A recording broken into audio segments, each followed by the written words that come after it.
Mesdemoiselles, je suis Yao Louis Emmanuel, étudiant en commerce et administration des entreprises. Messieurs, mesdames et mesdemoiselles, on n'a souvent pas besoin d'experts pour déterminer certains problèmes de la société. Effectivement, on n'a pas besoin d'experts pour savoir que l'étude des langues est mal en point dans notre société. Pas forcément dans notre système éducatif, mais dans la société elle-même.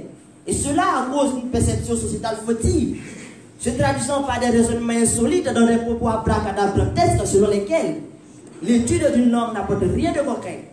Elles sont étudiées par les moins bons. Cette mauvaise tendance à penser les adeptes de la littérature pour des flemmards au niveau de la science et donc se réfugiant derrière les lettres. Messieurs, mesdames et mesdemoiselles, erronée est cette façon de penser et grave est cette erreur. Il ne s'agit pas d'un conflit de choix entre langue et science. A contrario, il s'agit de la place que doit avoir l'étude des langues, de la formation des jeunes qu'on lui refuse. Et c'est un crime de lèse-majesté, car qu'on le veuille ou non, la langue est souveraine.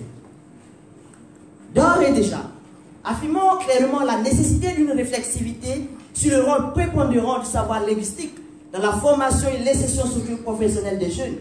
Car, dames et messieurs, toute cette gymnastique de critique autour de l'apprentissage des langues pose la question de l'efficacité et de l'opportunité du savoir linguistique pour les apprenants.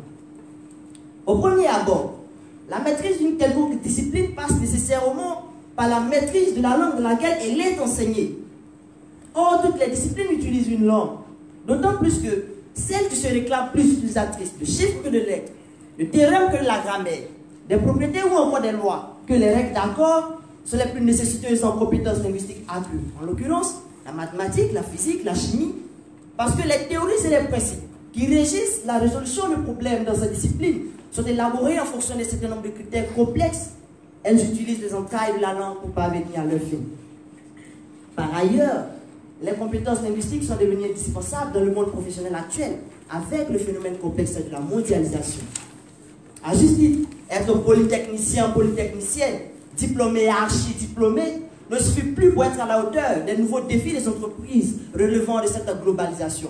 Mais être polyglotte en plus donne une armure semblable à celle de David pour vaincre le Goliath du sous-développement et du manque d'opportunités. Mesdames et messieurs, sachant que l'étude des langues est très importante dans la formation et l'insertion socio-professionnelle des jeunes. Autre chose, l'expression des compétences des jeunes dépend largement de ses compétences linguistiques. Ah, les amis, certains sont tombés dans le piège, ils sont devenus des répondeurs automatiques de oui et de non au sein de leurs organisations. Jamais de raisonnement clair, jamais d'explication de leur point de vue. Parce que les mots les manquent. Normal, ils ont eux-mêmes manqué les mots. Ainsi donc, amis jeunes, les langues ne nous donnent pas le pain, d'accord? Mais les langues nous multiplient les opportunités. Les langues ne sont pas la langue, d'accord? Mais les langues nous donnent d'exprimer nos valeurs. Les langues ne font pas de nous des divins, d'accord? Mais les langues nous donnent de surpasser le monde. C'est pourquoi. Volonté ministérielle, s'il en faut, nous en demandons.